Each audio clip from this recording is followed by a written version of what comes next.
안녕하세요. 여드름 닥터 최중입니다. 여드름 흉터는 치료를 통해서 많이 호전되는 경우도 있지만 치료를 받았음에도 호전 없는 경우가 많습니다. 여드름 흉터가 치료를 받았음에도 왜 호전이 안 될 수 있는지 그 이유를 살펴보도록 하겠습니다. 여드름 흉터랑 여드름 자국을 같은 걸로 생각하시는 경우가 많더라고요. 용어의 혼선 때문에 오해가 생기실 수 있을 것 같아서 용어를 먼저 정리하고 진행하도록 하겠습니다. 여드름 흉터란 여드름 났던 부위에 피부가 파여있는 것을 여드름 흉터라고 합니다. 여드름 자국이라는 것은 여드름 났던 부위에 피부색이 붉게 변한 것을 뜻합니다. 여드름 자국은 파인 게 아닙니다. 자, 이제 그럼 시작하도록 하겠습니다. 영상의 순서는 치료 효과와 관련된 요소들이 무엇이 있는지, 피부 재생력이란 무엇인지, 피부 재생력이 좋은지 나쁜지를 어떻게 알 수 있는지, 피부 재생력과 나이의 관련성, 피부 재생력을 떨어뜨리는 요소들, 피부 재생력을 높이는 방법, 결론의 순서로 진행을 하겠습니다. 여드름 흉터의 치료 효과와 관련된 요소들에는 어떤 치료가 더 효과적이냐와 환자분의 피부 재생력이 어떠냐, 이 두 가지에 의해서 결정이 되는데요. 어떤 치료를 할 건지 이거는 의사가 컨트롤할 수 있는 요소입니다. 의사가 판단할 때 이 치료가 더 효과적이다 라고 판단하면 그 치료를 선택하면 될 테니까요. 그러나 환자분의 피부 재생력은 의사가 컨트롤할 수 있는 부분이 아닙니다. 여드름 흉터 치료는 의사가 컨트롤할 수 없는 부분이 있기 때문에 그래서 여드름 흉터 치료가 쉽지 않은데요. 그럼 여드름 흉터 치료에 있어서 굉장히 중요한 요소인 피부 재생력에 대해서 알아보도록 하겠습니다. 피부 재생력이라는 것은 피부가 콜라겐을 만들어내는 능력을 말합니다. 즉 피부 재생력이 좋다는 뜻은 피부가 콜라겐을 잘 만들어낸다는 뜻이고요. 피부의 재생력이 떨어진다는 것은 피부가 콜라겐을 잘 만들어내지 못한다는 걸 의미를 합니다. 이 콜라겐이 왜 중요하냐면 콜라겐이 바로 해살, 혹살이기 때문인데요. 자, 그럼 피부 재생력이 좋은지 안 좋은지 알 수가 있느냐? 네, 알 수가 있습니다. 근데 문제는 피부 재생력이 좋은지 안 좋은지를 알 수 있게 되는 시점이 언제냐가 문제인데요. 이거를 치료 전에 알면 참 좋죠. 환자분들도 판단하기 좋으시고 의사들도 판단하기가 좋거든요. 그러나 치료 전에 피부 재생력을 알 수 있는 현재의 방법은 없습니다. 치료하다가 중간에 피부 재생력을 알게 되는데요. 그럼 피부 재생력이 좋은지 안 좋은지를 어떻게 알 수 있냐? 이게 막연한 감으로 알게 되는 그런 게 아니라 피부 재생력이 좋을 때 나타나는 구체적이고 객관적인 현상이 있습니다. 그 현상을 통해서 피부의 재생력을 알게 되는데요. 치료 전 사진을 보시겠습니다. 흉터 외에 뭔가 피부결이 거칠고 투박한 느낌이 있죠? 이 사진은 치료 중간에 찍은 사진인데요. 치료 전과는 다르게 피부결이 뭔가 매끈하고 탱탱하고 탄력이 붙은 느낌이 있으시죠? 다른 사진도 살펴볼까요? 여기 사진에서도 마찬가지인데요. 치료 전 사진입니다. 마찬가지로 피부결이 뭔가 거칠고 투박한 양상이죠. 이 사진은 치료 후의 사진입니다. 피부결이 뭔가 매끈하고 탱탱하고 탄력이 붙은 양상이 있죠. 이게 피부에 뭔가를 발라서 그런 거 아니냐 라고 하실 수도 있는데요. 그래서 피부 사진을 확대해 보겠습니다. 확대한 치료 전 사진입니다. 피부결이 거칠고 투박해 보이죠. 이 사진이 확대한 치료 중간에 찍은 사진입니다. 흉터 주변의 피부가 매끈하게 되어 있죠. 피부에 뭔가 발려져 있지 않습니다. 이런 현상이 나타나는 이유는 흉터보다는 정상 피부가 그래도 손상을 안 받았기 때문에 피부 컨디션이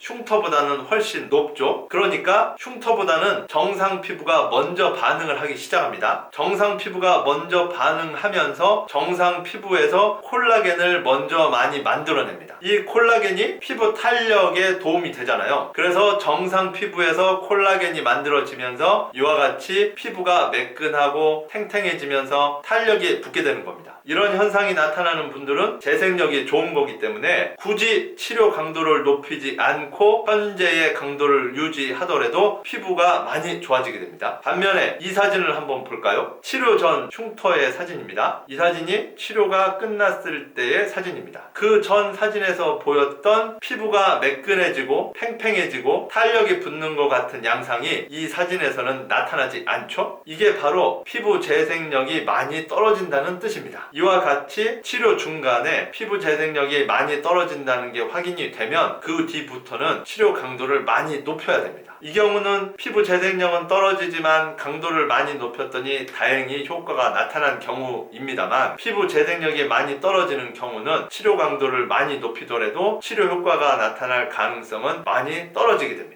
이제 피부 재생력이 얼마나 중요한지 감이 오시죠? 다음은 피부 재생력과 나이의 관련성에 대해서 알아보도록 하겠습니다. 10대 후반에서 20대 초반이 피부 재생력이 가장 좋습니다. 그럼 이 시기를 놓쳤다면 치료 효과를 못 보는 거냐? 그건 아닙니다. 예를 들어 보겠습니다. 운동신경도 타고나는 거잖아요. 박지성 선수가 전성기 때보다는 지금이 축구 실력이 좀 떨어지겠죠? 그렇다 하더라도 운동신경이 평범한 20대 초반의 일반 분들에 비해서는 박지성 선수가 축구 실력이 훨씬 뛰어나겠죠? 피부 재생력도 이와 마찬가지입니다. 피부 재생력이 좋게 태어난 분들은 10대 후반에서 20대 초반이라는 피부 재생력이 가장 좋은 나이를 놓쳤음에도 불구하고, 피부 재생력이 안 좋게 태어난 10대 후반에서 20대 초반 사이의 환자분에 비해서는 피부 재생력이 높습니다. 이 현상을 그래프를 통해서 좀 더 자세히 설명드리겠습니다.